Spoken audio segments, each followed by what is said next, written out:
Centuries ago, North America was an unspoiled utopia, rich in timber, game, fish, clear waters, and breathtaking vistas. Bison, deer, elk, and other species of animals roamed freely. Oceans to the east and west protected the continent, a great advantage to the first country to claim and settle this realm. World powers at the time had set their sights on this land, eager to plunder its riches, its strategic military value, and its many prospects. Almost 450 years ago, an entire settlement in this promising land vanished. 117 men, women, and children disappeared without a trace from an island off the coast of North Carolina. What happened to them?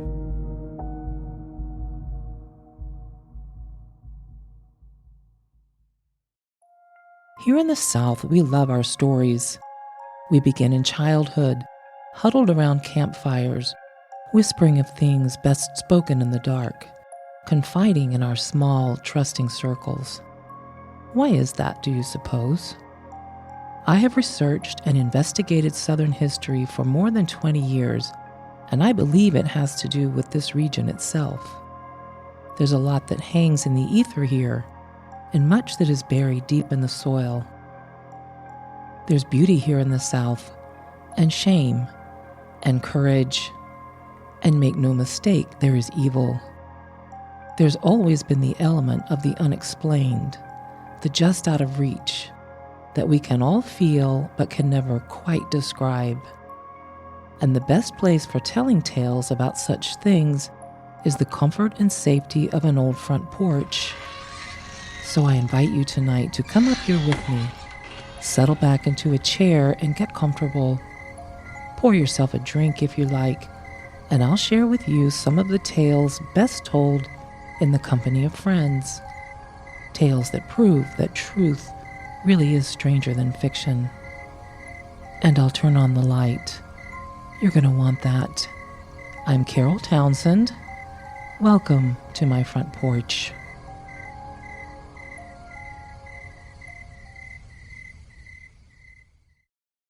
The following podcast contains material that may be disturbing.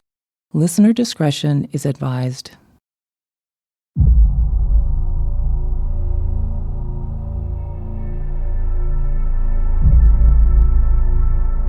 The Outer Banks of North Carolina are beautiful, rugged, and can be dangerous to navigate and inhabit. In a hurricane, the barrier islands are extremely unsafe. They shift, disappear, and are recreated during these storms. The area on the outside of the islands and to the east, for a distance of 100 miles or so, is called the graveyard of the Atlantic for good reason. Constant shifts in topography, inlets, and erosion characterize this chain of barrier islands that stretches like a rare jeweled necklace off the coast of North Carolina.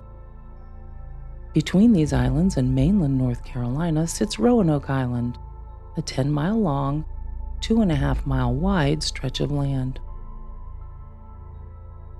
In 1587, a group of 117 men, women, and children left England on a ship about the size of a school bus to try to settle their nation's first permanent village in North America.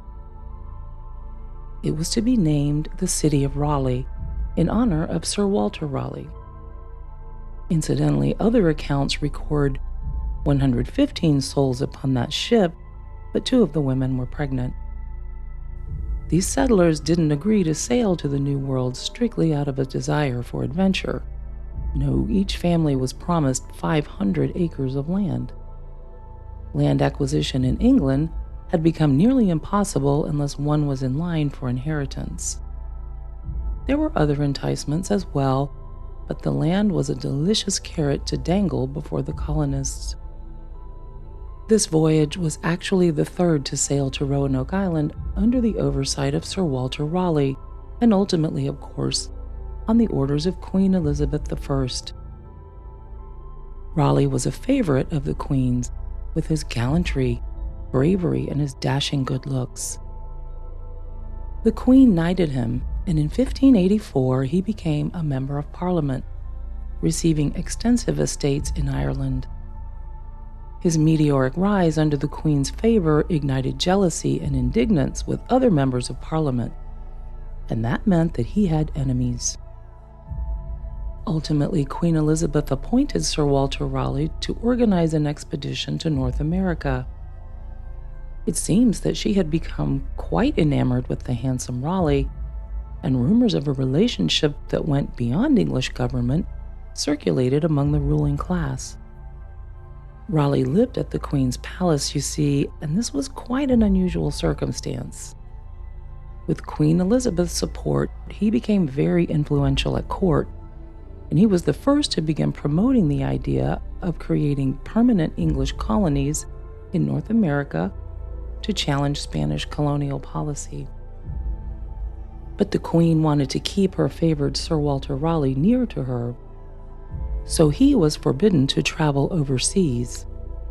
She did, however, happily fund his expeditions, and in 1584, 1585, and again in 1587, Raleigh organized voyages to North America that led to his sponsorship of an English colony on Roanoke Island. The first two forays were to get the lay of the land, to meet the locals, and to establish a fort. And while it's not often reported, about 15 men were lost on Roanoke Island from those first two expeditions. In fact, most of those men were left behind with the knowledge of the ship's captains, as weather and hostile natives hastened their departure, while the lost men were scouting the area for a suitable place to establish a colony. This third voyage, however, was the first that carried women and children to the New World in order to settle this beautiful land, rich in natural resources. In those days, it was Spain, not England, who ruled the high seas. Spain was a powerful European aggressor, and they had the Pope's full support. The conquistadors had devastated South American Indian empires in their lustful quest for gold, but they had left North America untouched, except for a lone settlement at St. Augustine, Florida. The French, too, had set their sights on the New World, trying, but failing, to establish colonies in Canada and in South Carolina. However, Queen Elizabeth refused to bow to Spanish might and ambition, and she scoffed at the Pope's attempts to keep her in check. She, too, had become intrigued by this mystical land rumored to be rich in natural resources, as well as being a useful strategic military position that could thwart Spanish control of the seas and the unplundered North American utopia. Queen Elizabeth's goal was to establish a permanent settlement with the purpose of harassing Spanish shipping, of mining for gold and silver, of discovering a passage to the Pacific Ocean, and of course to Christianize the natives. The reports Elizabeth received from the first two voyages, news of plentiful game, clear waters, and accommodating natives, pleased the Queen. She allowed the entire territory to be named Virginia, a reference to her status as the Virgin Queen. The third voyage to Roanoke Island included an artist named John White, who was also the intended governor of the new colony to be founded in the area. His daughter Eleanor Dare was one of the two pregnant women on the ship, and her husband Ananias had also accompanied his wife and father-in-law. Against overwhelming odds, all 117 people survived the 10-week voyage, landing on Roanoke Island in July 1587. They immediately set about making a home in this new world, where they chose to settle at an abandoned fort, probably one left behind by one of the earlier English voyages. They began to build homes and attempted to familiarize themselves with their new surroundings and with local natives. 2 years before the colonists landed in North Carolina, a terrible drought struck the islands and the mainland. Corn and any other crops that would otherwise thrive in the area were scarce. Some of the Native Americans were welcoming and accommodating to the newcomers, but their food supply was dwindling fast, so they didn't have much to share. By August, the situation was already desperate. The colonists first begged, then demanded that John White return to England for more supplies and for more men, as not all of the locals were friendly to the new settlers. White disagreed with their wishes, wanting instead to move the settlers to Chesapeake Bay. It's interesting to note that he had also written in a personal journal that he feared the colonists would steal his, quote, stuff and goods. But winter would no doubt bear down hard on this ragtag group of inexperienced explorers who faced another disadvantage, that of being inexperienced fighters. Giving in to the pressure of the settlers and not wanting to fail in his mission, John White reluctantly left them behind and set sail for England. A little-known fact about White's return trip to England is that a political enemy of Sir Walter Raleigh, named Simon Fernandez, made sure White was on the slowest boat in the return expedition, and that boat returned White to Ireland, not to England. Many historians believe that Fernandez wanted the Roanoke colony to fail because he was jealous of Raleigh and the favor he had curried with the Queen. He knew that White's delayed return trip would almost certainly doom the settlers to starvation. In August, the same month that White left the settlers behind, Eleanor Dare's daughter and John White's granddaughter, Virginia Dare, was born, and she became the first English child born in the New World. 2 days later, a baby boy named Harvey was born, but second place rarely gets mentioned in history. Though the return voyage to England and the trip back to North America should have taken 3 to 4 months at most, it took John White 3 years to return to Roanoke Island, as the war with Spain and the powerful Spanish Armada prevented his departure. The Queen had seized all available English ships for war. When White finally arrived to rescue the settlers in August of 1590, he did so on his granddaughter Virginia Dare's 3rd birthday. Instead of finding a thriving settlement or finding clear indications that the group had moved farther inland, what White found was a deserted encampment. In fact, the settlers' homes appeared to have been long ago dismantled and removed, with no trace left behind except some iron bars and scattered debris overgrown with grasses and weeds. While one skeleton was found at the settlement site, it was clear that the colonists had left in an organized, unhurried fashion. Also missing were the small boats that White had left behind. The governor of the now lost settlement had also buried 3 of his own chests laden with books, maps, and journals. Most of those he found torn and scattered and ruined by the elements. White found only 2 clues, or 1 really, as to the fate of the settlers upon his return to Roanoke Island in 1590. On a gatepost of the fort near which the colony was built was carved 1 word, Croatoan. On a nearby tree in the deserted encampment were carved 3 letters, C-R-O, as if the carving of the word Croatoan had somehow been interrupted. Croatoan. What did it mean? The Croatoan people were Native Americans who lived on Roanoke Island and in the surrounding area. They had been friendly and helpful to the English explorers and settlers, with 2 of them actually sailing back to England with the first expedition to explain how to live and thrive there. Had the word been carved to signal that the settlers had left the village to live among the Croatoan people? White couldn't be sure. When he left the settlers in 1587 to sail back to England, White had instructed the colonists to carve a Maltese cross in a tree if they were compelled to leave the encampment against their will.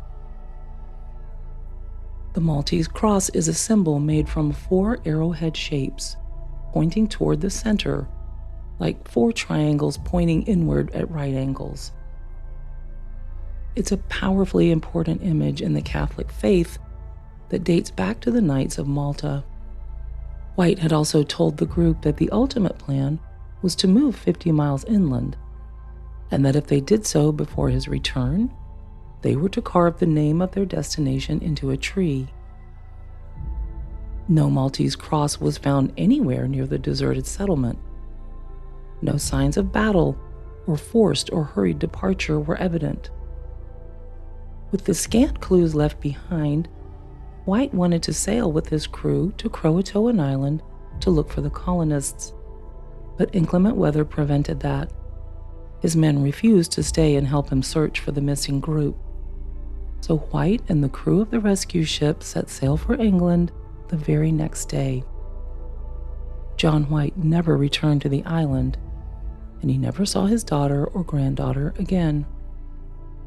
Determined to find out what had happened to the lost colony, in 1602, Sir Walter Raleigh decided to search for the colonists himself. He hired his own ship and paid his sailors' wages with his own money so that they would focus their efforts and skills on his mission only. The sailors reached Virginia, but a severe storm forced them to go back to England before they were able to reach Roanoke Island. When he arrived back in England, Raleigh was arrested for treason, and he was never again able to organize an investigative and rescue mission. You see, Queen Elizabeth I, while she was quite generous, demanded absolute loyalty. She was furious to learn that in 1592, Sir Walter Raleigh had secretly married one of her ladies-in-waiting, and to make matters worse, the couple had a newborn son. Upon his arrest, Walter and his wife were imprisoned in the Tower of London, along with their baby. Sadly, the baby died after an outbreak of plague, and the Queen, feeling sympathy for the grieving mother, soon released her. Walter was himself released after a few months, but he was banished from court for 5 years. In spite of all that transpired between the Queen and Raleigh, hope remained alive with respect to solving the mystery of the lost colony. In 1603, Bartholomew Gilbert led another fact-finding mission that also ended in disaster. A storm blew the expedition off course, and the team that went ashore was attacked and killed by Native Americans. The remaining crew returned to England, having found no trace of the vanished settlers. It seemed that there would never be answers as to what happened to the families who had settled on Roanoke Island, and the questions remain unanswered today, making this riddle the oldest unsolved mystery in recorded North American history. What could have possibly happened to the settlers? What reasons did they have to dismantle their homes and erase all traces of their settlement? Why didn't they carve a Maltese cross into a village tree if they had left under distress or coercion? Theories regarding their fate are as plentiful as the questions, and they range from logical and evidence-based to wildly outlandish. Many people believe the colonists were absorbed into local Indian populations, or perhaps they were captured as slaves. In the early 1600s to the middle 1700s, European colonists encountered gray-eyed Indians who claimed to have been descended from white settlers. In the late 1600s, French Huguenots left records of meeting blonde-haired, blue-eyed Indians in the areas of Roanoke Island, Croatoan Island, and Virginia. This theory, one of the settlers being absorbed into the friendly local population, can be considered the happiest of possible endings for the settlers. Disease and slaughter are two other possibilities, but historians are not so quick to buy into those scenarios. There are so many intriguing points in this mystery, aren't there? Let's start with the simple word Croatoan and the fact that it was carved into a post in a tree as the only clue left by the settlers as to their fate. Yes, the Croatoan people were friendly and welcoming to the inexperienced English settlers. And yes, Croatoan Island is possibly where the colonists sailed when they decided to leave. But consider these curious facts. Right before he died in 1849, Edgar Allan Poe disappeared for a short time. When he was again seen, he was delirious. Now, it seems to be common knowledge that Poe was a man who drank a great deal. In fact, many believe that his altered state of consciousness and his enduring state of depression were the reasons for his brilliant weaving of the written word. So a state of delirium, in Poe's case, is maybe not all that surprising. But in this unexplained state of disorientation shortly before his death, allegedly one of the last words he spoke was Croatoan. Poe's official cause of death is unknown, and his medical records and death certificate are lost, so no one knows for sure what happened to him the night that he died. But why did he speak that word? The word Croatoan has also played a part in several other famous disappearances in the 19th and 20th centuries. In 1888, stagecoach robber Black Bart carved the word Croatoan into the wall of his cell just before being released from prison.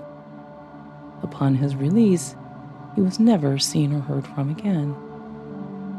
Amelia Earhart had written the word Croatoan as the final word in her journal, which was discovered after she disappeared in 1937. Horror writer Ambrose Bierce, before disappearing in Mexico in 1913, had carved the word Croatoan into his bedpost. And in 1921, the word Croatoan was written on the last page of the logbook of the ship Carole A. Deering when it crashed on Cape Hatteras, North Carolina. The ship's entire crew was lost, never to be found. While the unexpected and unexplained use of the word Croatoan intrigues us and poses many questions and theories about its ultimate meaning, we are still left to ponder the bigger question. What happened to the colonists who landed and settled on Roanoke Island in 1587? What happened in the 3 years between John White's departure and his belated return? Well, there is one more clue, though scientists still cannot agree as to whether it's legitimate or simply an elaborate hoax. The Dare Stones. In 1937, a man named Lewis Hammond found a stone near the Chowan River in North Carolina. On this stone was an inscription, which referred to another stone, which supposedly marked a mass grave. Could this inscription be referring to the members of the famed Lost Colony? The discovery of this potentially important stone, of course, prompted an intense search, and the ultimate discovery of nearly 50 inscribed stones in total sparked a media circus. The stones were said to have been inscribed and placed by none other than Eleanor Dare, the woman who gave birth to Virginia Dare. Eleanor, the story goes, was trying to leave clues for her father, John White, when and if he ever returned from England with the settlers' supplies. 48 of the so-called Dare stones are cataloged at Brenau University in Gainesville, Georgia. All taken and read together, the messages tell the story of the fate of the missing colonists between 1591 and 1603, when they are said to have migrated from Roanoke Island to the Chattahoochee River Valley near present-day Atlanta, Georgia. The first stone Hammond found is housed with 47 more at Brenau. I should note here that the other 47 stones were found not long after a $500 reward was offered for the discovery and authentication of a second stone. Surprisingly, a second stone was found in 1939 and delivered to Brenau University by a man named Bill Eberhardt, and on it were marked the names of 17 deceased English colonists. This second stone was dismissed because it was inscribed in a different style and with an often incorrect usage of the English language as it was spoken in the 16th century. But as luck would have it, Eberhard brought another stone and then another to Brunel University. In total, 13 stones he said he had found along the Bush River in Greenville County, South Carolina. These subsequent stones had markings on them that more closely resembled the original Dare stone. A media frenzy followed as the stones Eberhard was finding could solve the mystery of the lost colony once and for all. Now, Eberhard was a backwoodsman with very little education, and he was also a stonecutter. But scholars didn't believe he had the intelligence to pull off such an elaborate hoax. And for a time, the stones he found were deemed to be legitimate, and the stones kept coming. Some from Eberhard, and some from others who lived in Hall County, Georgia, and in Fulton County, Georgia. Some of the stones, scholars believe, were headstones that marked individual graves of some of the settlers. Ultimately, a conference was held that included respected scholars from universities in the United States and England, and the stones found by Eberhard and others, except the original stone found by Hammond, were declared to be fakes. Unbelievably, Eberhard then tried to extort money from the Pierce family of Brunel University by threatening to tell the media that Brunel would authenticate any stone as a Dare stone, simply for the prestige and publicity. By 1941, both scholars and the press had dismissed all of the Dare stones as being hoaxes, although the authenticity of Hammond's first stone has never been proven or disproven, and it was never linked to Bill Eberhard's convoluted deception.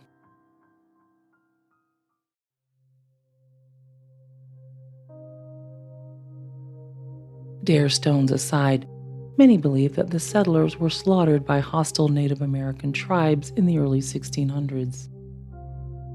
Yes, the Croatoans remained friendly with the English settlers, but other tribes had not.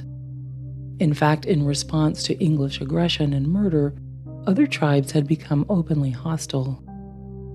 In November 1607, 8 months after arriving in Jamestown, Virginia, Captain John Smith went with others to trade for food with the natives. 2 of his comrades were killed, and he was captured. For several weeks, he was taken from village to village until he met the great Native American leader, Powhatan. Powhatan told John Smith that he had killed the settlers from Roanoke, but that some had escaped.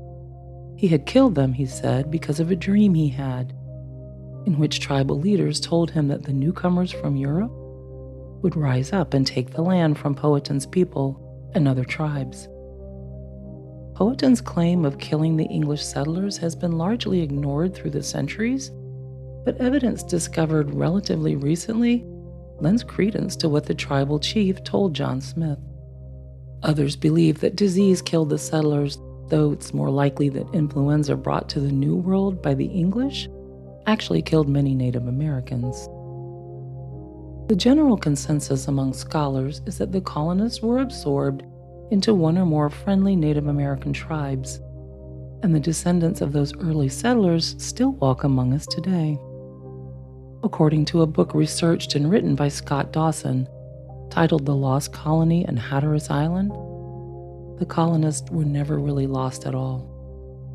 They simply moved to live with their native friends, the Croatoans of Hatteras. Dawson maintains that archaeological digs have uncovered evidence that the English lived alongside Native Americans on Hatteras Island in the early 1600s. Artifacts such as jewelry, swords, and pottery found together at the same depth in the earth support this very theory. Even post holes that have been discovered on Hatteras Island, some square and some round, support this thinking.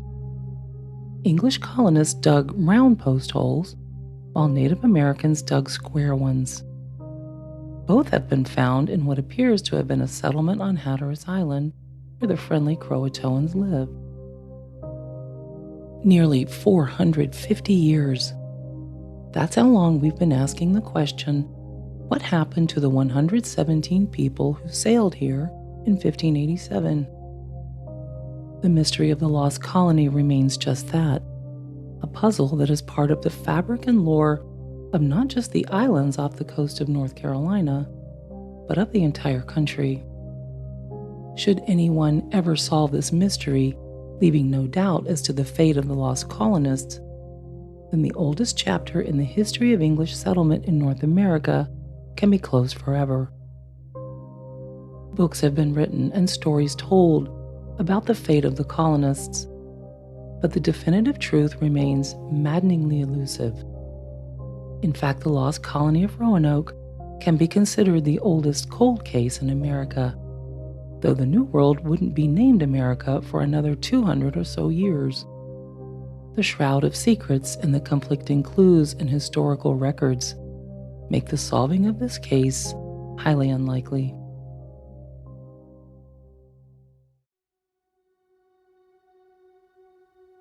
I'm Carole Townsend, veteran newspaper journalist and 6-time award-winning author. You can find me on social media and check out my website at caroletownsend.com. As always, thanks for listening, and if you're enjoying these tales of Southern history and lore, I hope you'll tell your friends.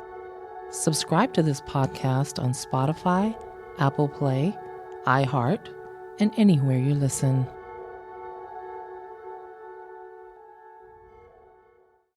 My team and I used the following materials to bring you this account of the Lost Colony of Roanoke. The book The Lost Colony on Hatteras Island, written by Scott Dawson. EncyclopediaVirginia.org. Royal Museums, Greenwich, and History.com.